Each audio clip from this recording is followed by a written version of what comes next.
Hello, everyone, and welcome back to Next Shift with Rick Wagan. Suzuki does not suck. This is a post-game show where we saw the youngsters take on a real NHL team. The Montreal Canadiens today played the Toronto Maple Leafs in their third preseason game. They lost the game 2-1.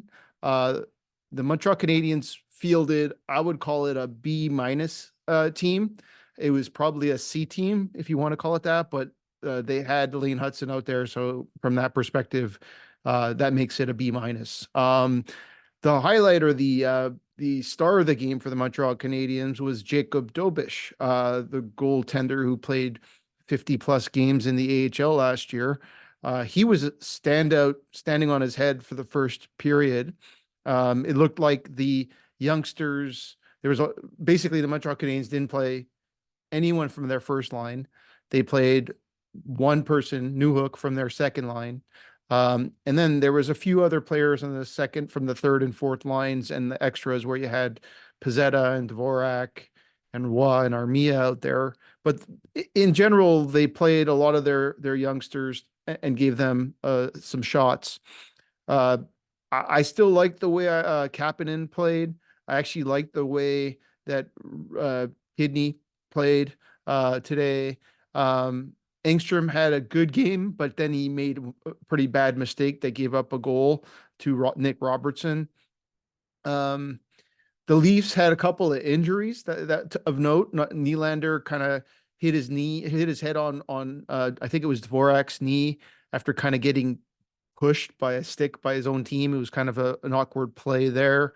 Um, Tavares also got injured. He was hit by Pizzetta, and it looked like he hurt his leg. Kind of got jammed. Might have been a Charlie horse. Might have been something else. He ended up not playing in the third period. All in all, the Dvorak got the goal. It was a great play by Alex Barré-Boulet to kind of steal the puck on the wall and get him to get a semi breakaway, if not a breakaway. And Dvorak had really sweet hands and got the puck in the net.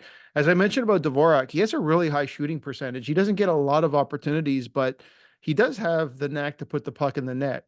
He's definitely an NHL player. He has every skill. Nothing's elite, but nothing's bad. And so from that perspective, he's an asset. He's a good face-off guy that might be the closest thing to his best skill set.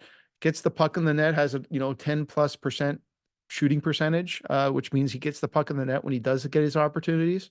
And all in all, he's obviously a 200-foot player. So he's in a battle with Kapanen pretty much, and obviously he has a big contract, so he's not going anywhere unless they can find a way to trade it or waive him. And I don't think he's the type of player we're going to waive.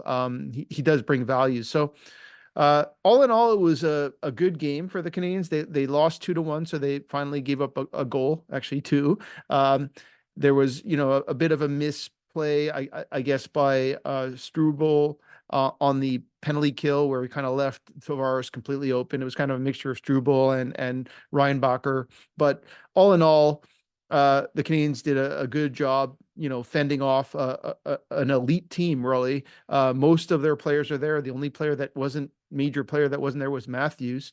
Obviously, some players got injured and left the game, but they had an A lineup. The Toronto Maple Leafs, put out there, and fortunately, the kids stayed close. When the Martin St. Louis had an interview at the end, and he said, it took about a period for his kids, the young guys, to kind of feel the fastball, as he called it. Like this is the NHL. This is a real team, and so from that perspective, you can see that they were kind of figuring it out. But once they figured it out, they look good, and players like Reinbacher.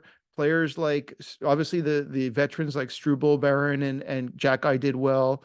Lane Hudson looked awesome. I mean, he didn't really have anyone to play with. He made a couple of nice places with Kapanen. He set up a couple other people. The power play was god awful again, but I'm still hopeful once they have the lineup with Lane and Lane Hudson and Caulfield and Suzuki and whoever else they put on there with them.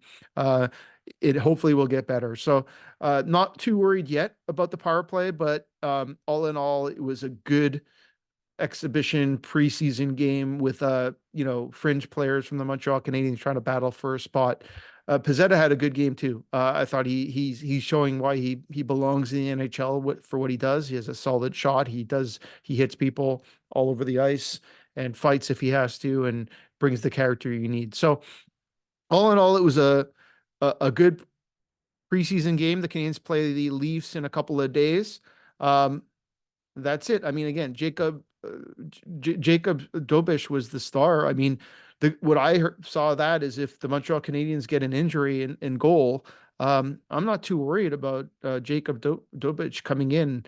Obviously, Montembeault, I feel, is a step ahead of both Primo and Dobish, but he can fill in for Primo anytime, and if he plays like that, he can play regular games in the NHL. But he's slated to go to the AHL. That's probably where he'll end up, at least to start. And but at least it's a good sign that they have a player that can fill in. So that's it for today. This was Next Shift with Rick Wagan. We'll look forward to the next discussion, probably post game Saturday. Talk to you guys soon.